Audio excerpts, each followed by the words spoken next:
प्यारे बच्चों, Bhagwati PG college की ऑनलाइन क्लासेज में आपका स्वागत है। मैं भगवान से आशा करता हूँ आप सभी स्वस्थ रहें और सुरक्षित रहें।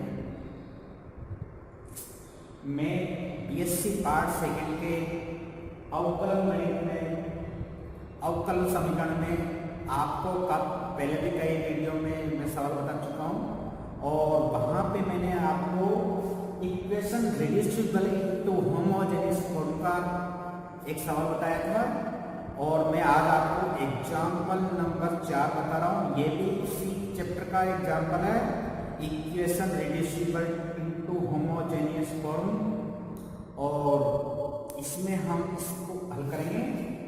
तो ये किस रूप का है पहले हम ये जानना चाहेंगे। तो हम इसको देखते हैं कि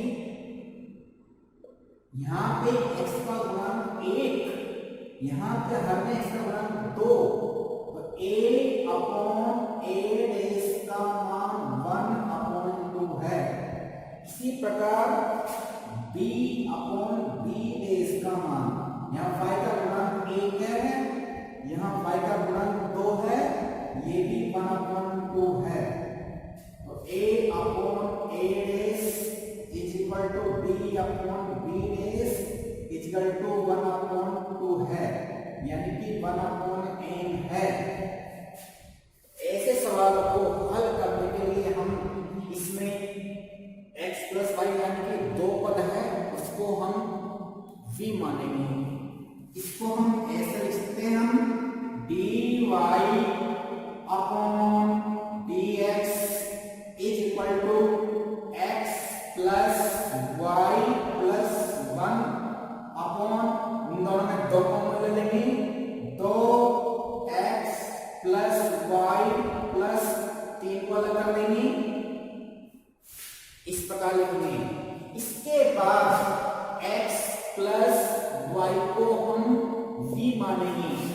late x plus y equal to v, यहाँ पे अवकलन करेंगे हम v के सापेक्ष, x का अवकलन 1 प्लस y का dy upon dx equal to v का dv अपॉन dx। 1 को इधर भेजेंगे हम, dy अपॉन dx का मान निकालना है, dy अपॉन dx का मान निकाल करके इस समीकरण रखेंगे। dy upon dx equal to dv upon dx minus 1। तो ये मान इस पर रखेंगे हम, तो समीकरण हो जाएगी हमारे पास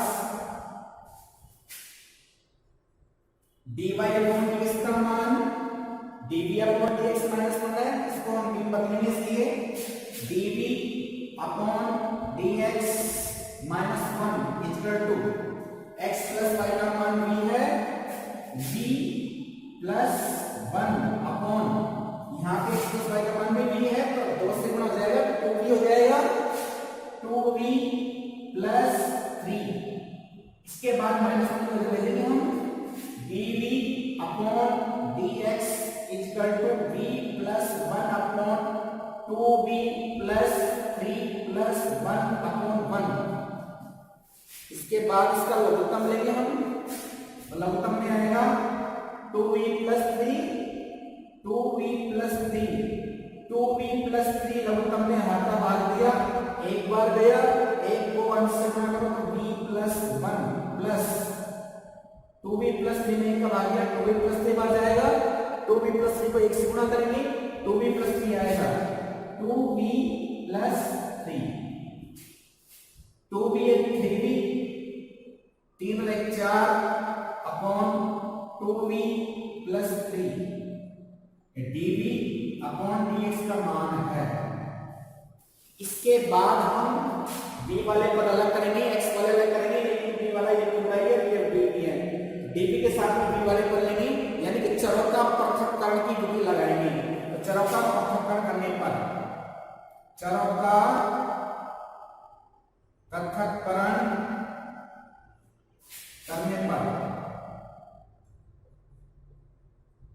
तो 2v प्लस 3 ऊपर जा रहा, 3v प्लस 4 नीचे आ रहा, 2v plus 3 upon 3v plus 4 dv equal to dx मिल जा रहा है dx। इसके बाद दोनों पक्षों का हम समाकलन करेंगे, integral 2v plus 3 upon 3v plus 4 dv equal to integral dx। अब ऊपर 2v प्लस 3, नीचे भी 3v प्लस 4 है। ऊपर v की घात 1 है, नीचे v की घात भी 1 है, यानी कि समान घातें ऊपर नीचे। तो हम इसका समाकलन करेंगे, ऐसा कोई सूत्र नहीं है। तो हम क्या करेंगे, ऊपर जो घात है ना 1 और नीचे भी 1 है, ऊपर नीचे समान घात में होनी चाहिए, ऊपर घात कम होनी चाहिए। इसलिए हम इसको आंशिक भिन्न कर लेंगे। इसमें कर लेंगे आंशिक भिन्न कर लेंगे। इसको हम आंशिक भिन्न करने के लिए अपन इसको 2v प्लस 3 में हम 3v प्लस 4 का भाग देंगे। तो ये अपना ही होगा 2v प्लस 3 में 3v प्लस 4 का भाग दिया, तो 2v में 3 का भाग दिए तो 3/2 आएगा, 2/3 आएगा। तो 2v में भाग दिया 3 का, 2v/3v इसी कट गया, 2/3 आया। 2v/3 का इस्तेमाल करेंगे, 2v plus 4/8/3 minus minus cut जाएगा, ये इसमें से घटाएंगे 1/3 आएगा। 3 माइनस 8/3, 3 के 9, 9 में से 8 गया 1/3। ये इसका मान आएगा। एक तरह से रफ्तारी है, इसको हम ऐसे लिखते हैं इंटीग्रल 2/3 प्लस 1/3 और 3v प्लस 4 1/3 जैसे ऊपर आता है 1/3/3v प्लस 4 और इसका dv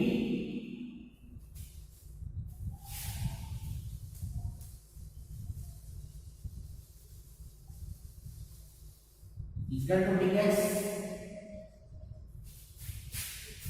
2/3 integral dv plus 1/3 integral dv/3v plus 4 equal to integral dx। इसके बाद में 2/3 का समाकलन हो जाएगा और 3v प्लस 4 में 3v प्लस 4 को हम t मानेंगे। सेकंड पार्ट में 3v प्लस 4 को t माना, तो 3dv/dt 3dv equal to dt, dv equal to 1/3dt, ये जाएगा 2/3 integral dv plus 1/3 into 1/3 integral dt/t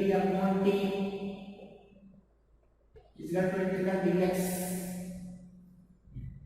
2/3 dv का समाकलन हो जाएगा, ये 1/9 dt/t का हो जाएगा log t equal to dx का समाकलन हो जाएगा x प्लस c जोड़ देंगे।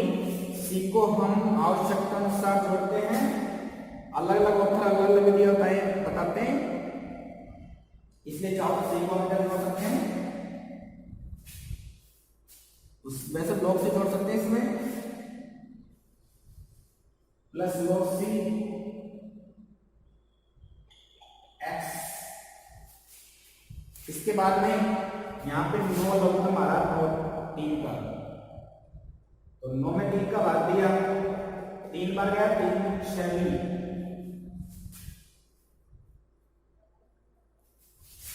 6 plus log t equal to 6 plus 6 log c equal to 6x 9x। तो 9 log का मैं 9 में 3 का भाग दिया, 3 बार गया 3 6 भी, यही मान लो 9 से पूरी संख्या गुणा कर लो, करेंगे तो यहाँ पे 3 में 6 किया जाएगा, यहाँ कट जाएगा, लोग 9 लोग किया जाएगा, यहाँ पे 9 लोग किया जाएगा, यहाँ पे कैंसिल रहेगा। इसके बाद b का मान रखेंगे 6, b का मान x प्लस y है, तो 6x plus 6y plus 9, t का मान क्या रखेंगे, t का मान हमारे पास 3b प्लस 4 है plus 9 log c equal to x। इन दोनों पदों को हम इधर भेजेंगे, ये हो जाएगा log 9 को किस तरह से बचाओ तो c की घात 9 3b प्लस 4, ये 6 से जाएगा 3 बच जाएगा और 6y प्लस हो जाएगा माइनस हो जाएगा। अभी और होगा ये सवाल, चाहो तो इसको दोबारा समझ सकते हो, वैसे किताब में जो उत्तर है वो आ जाएंगे, तो किताब के उत्तर नहीं जानते हैं तो जो उत्तर आएंगे वो भी सही मान जाएंगे, क्योंकि अलग अलग उत्तर बताता है। ये किताब जो अपने पास है ये गोखरू की है, इसका उत्तर गोखरू, तो उसके अनुसार जो उत्तर आएंगे वो अलग है। इसके अलावा जो जेपीएससी किताब है उसमें भी अलग उत्तर आते हैं, उसको भी देखा जाएगा। एक बार और समझ लो, dy upon dx equal to x plus y plus 1 upon 2x plus 2y plus 3। यहां पर a अपॉन a का मान x का गुणांक है अंश का, a का मान हर का गुणांक x का, 1/2 b अपॉन ds y का अंश का गुणांक y का हर का गुणांक, ये दोनों समान आ रहे हैं, इसलिए इसमें हमने x प्लस y को v मान लिया, यहाँ पे 2 को ले लिया, x प्लस y को v माना, इसका अवकलन किया v का x के सापेक्ष, x का अवकलन x सापेक्ष 1 प्लस y का dy upon dx equal to v का dv upon dx, dy upon dx का मान dv अपॉन dx माइनस 1, ये तो चल जाएगा। अब dy अपॉन dx का मान यहाँ रखेंगे, x प्लस y का मान भी रखेंगे, इसको b में बदलना है, तो dy अपॉन dx का मान dv upon dx minus 1 equal to यहाँ पे प्लस 1 जाएगा, 2v प्लस 3 हो जाएगा। इसके बाद 1 को ट्रांसफर करेंगे तो b plus 1 upon 2v plus 3 plus 1 upon 1, ये माइनस का चला गया प्लस का हो जाएगा। इसके बाद में 2v प्लस 3 लघुत्तम आ जाएगा, 2v प्लस 3 में 2v प्लस 3 का भाग देंगे, a आ जाएगा, a into v प्लस 1 करेंगे, v प्लस 1 आएगा, प्लस 2v प्लस 3 में 1 का भाग दिया, 2v प्लस 3 बाहर जाएगा, 2v प्लस 3 को 1 से गुणा करेंगे, 2v प्लस 3 आएगा, 2v और v 3v प्लस 3 और 1 4 अपॉन 2v प्लस 3, ये dv अपॉन dx का मान है। इसके बाद में हम इसको चरों का कंट्रीब्यूट लगाएंगे, तो 2v प्लस 3 ऊपर जा रहा है, 3v प्लस 4 नीचे आ रहा है, dv इक्वल टू dx जा रहा है। दोनों पक्षों का इंटीग्रेट करेंगे, समाकलन करेंगे। अब समाकलन नहीं हो पा रहा तो ऊपर भी समान घात है, नीचे ऊपर भी समान घात है, ऊपर की घात कम होनी चाहिए, तो हमने क्या किया 2v प्लस 3 में 3v प्लस 4 का भाग दिया, तो भागफल 2/3 प्लस शेषफल भी आ रहा है और ये भाजक आ रहा है, तो भागफल प्लस शेषफल अपॉन भाजक dv dx वो अपॉन 3 dv प्लस 1 अपॉन 3 आगे आएगा, dv अपॉन 3v प्लस 4। इसके बाद में इसका समाकलन करने के लिए हमने 3v प्लस 4, क्योंकि v का समाकलन dv आ रहा है, v का अपॉन dv आ रहा है, तो 3v प्लस 4 को t मान लिया, 3dv इक्वल टू t का dt, dv का मान 1/3 dt आ गया, वो अपॉन 3 dv प्लस 1/3 पहले से ही है, 1/3 और आ जाएगा ये, और dv का मान 1/3 dt रख दिया, इसका मान t रख दिया, dx का स्क्वायर, dx का इंटीग्रल कर देंगे, तो अपॉन 3 dv का समाकलन करके दिया जाएगा, 1/9 आ जाएगा, log किया जाएगा, ये इक्वल टू log से जोड़ दिया तब इधर x आ जाएगा। यहाँ पे 9 लघुत्तम आ रहा है, 9 उससे गुना कर दिया पूरे को, 3 से काट देंगे तो 6b plus log t equal to नो log c प्लस नो x। इस नो को पीछे ले दो तो 6x प्लस b का मान क्या x plus y, 6x plus 6y log 3t का मान 3b प्लस 4 इक्वल टू नो log c इक्वल टू नो x। 6x 3y 6y को ले दिया 3x माइनस 6y जाएगा और इसको log 9 को पीछे ले दिया log n plus log n के रूप में, इसको log n में यहाँ देख सकते हैं हम। तो log c की आता है 3b plus 4 equal to 3x minus y। इस log को हम इधर भेजेंगे हम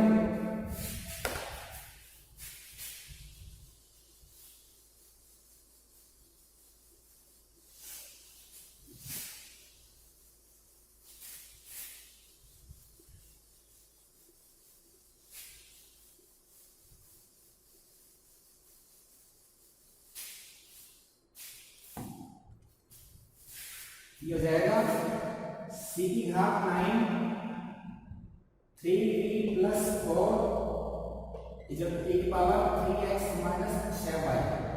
c की घात 9 को भी दे देंगे तो ये वाला कौन हो जाएगा 3b plus 4 is equal to वाला कौन c की घात 9 e की पावर 3x माइनस 6y। ये वाला कौन c की घात 9 को क्या मान लेते हैं लेट, अन्य चर मान सकते हैं तो 3b का मान देंगे x plus y 3x plus 3y plus 4 equal to k e की पावर 3x माइनस 6y और यही इसका आंसर है। ये सवाल पूरा हो चुका है और चाहो तो हम इसको और भी ला सकते हैं और भी चेंज कर सकते हैं। अगर चेंज करें तो यहाँ पे चाहो तो हम यहाँ पे ये का भाग दे सकते हैं और नहीं तो भी सही है, कोई दिक्कत नहीं है। इस सवाल पूरा हो चुका है। इसके बाद में आपको रैखिक अवकल समीकरण को हल करने की विधि बताऊंगा। रैखिक अवकल समीकरण को कैसे हल किया जाता है।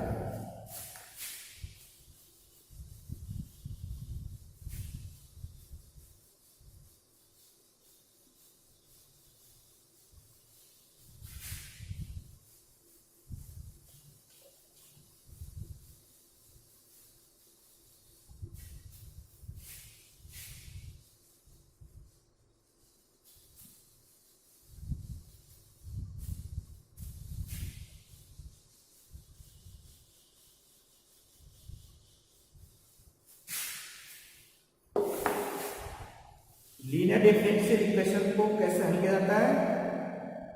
जब किसी अवकल समीकरण में आश्रित चर और एवं उसका अवकलज प्रथम घात में हो, यानी कि प्रथम का घात और प्रथम कोटि की समीकरण है, उसमें उसको हम रैखिक अवकल समीकरण कहते हैं। इसका मानक रूप होता है dy upon dx plus dy equal to q। Linear differential equation point है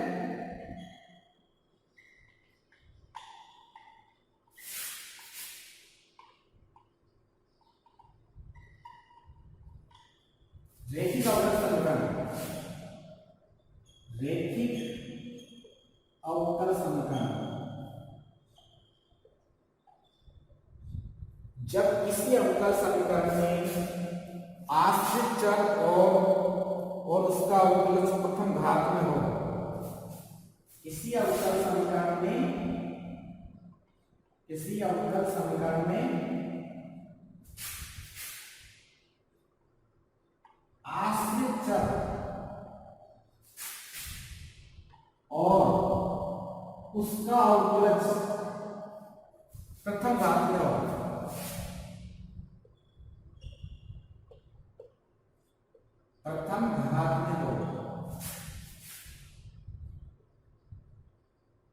तो उसे रैखिक अवकल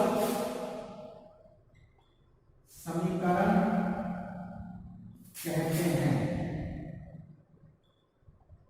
इसका मानक रूप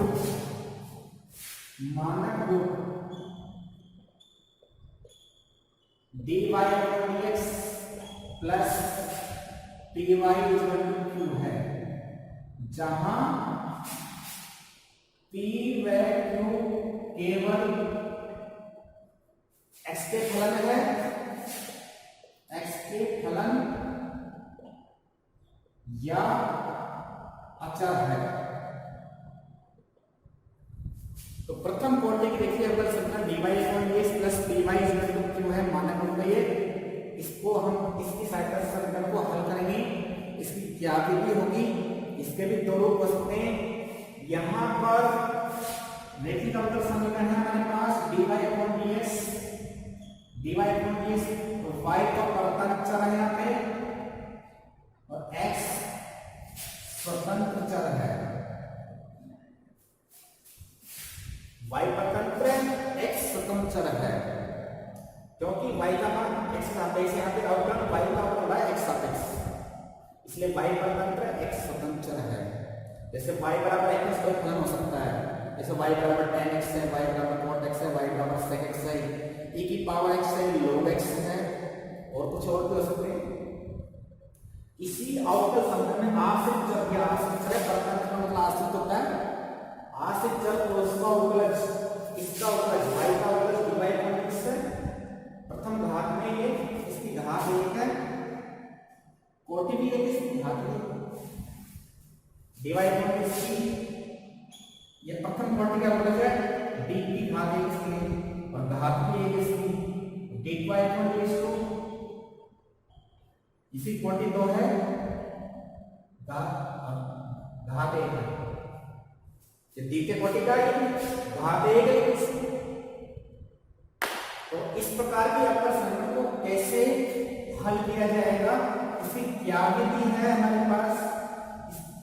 इसका दूसरा रूप भी होता है, इसका दूसरा रूप होता है हमारे पास dx upon dy plus p1 या y का x आएगा, तो q1 आएगा।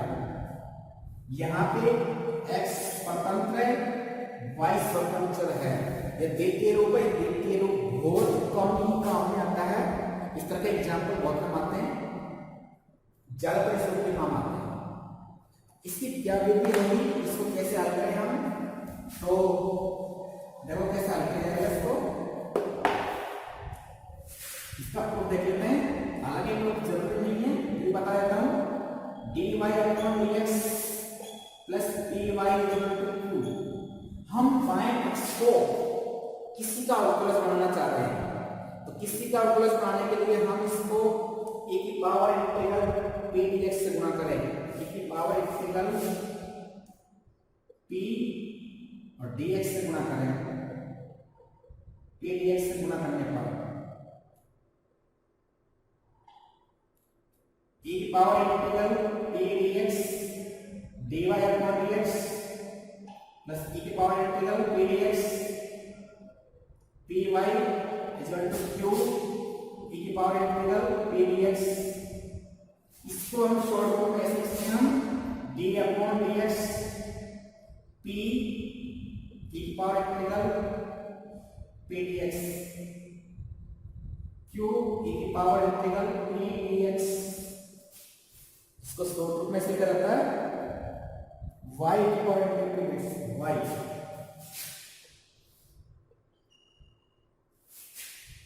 क्योंकि इसका अवकलन मतलब ये आएगा, यहाँ पे ये इंटीग्रेशन करेंगे, पहला अवकलन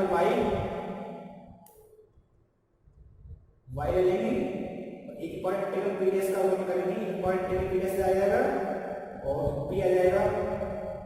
इसके बाद में y का अवकलन dy अपॉन dx और ये ऐसे रहेगा, गुणा में रहेगा, ये आ जाएगा। इसके बाद में हम दोनों पक्षों का समाकलन करेंगे, integrate d upon dx y ऊपर इंटीग्रल p dx, इसका भी dx integral q e power integral p dx, इसका भी dx प्लस c हो देंगे।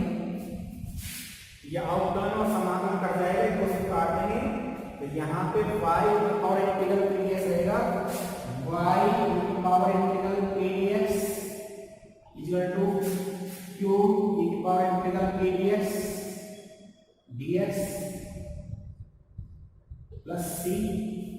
इस पर में देंगे y का मान आएगा minus e power integral pdx q e power integral pdx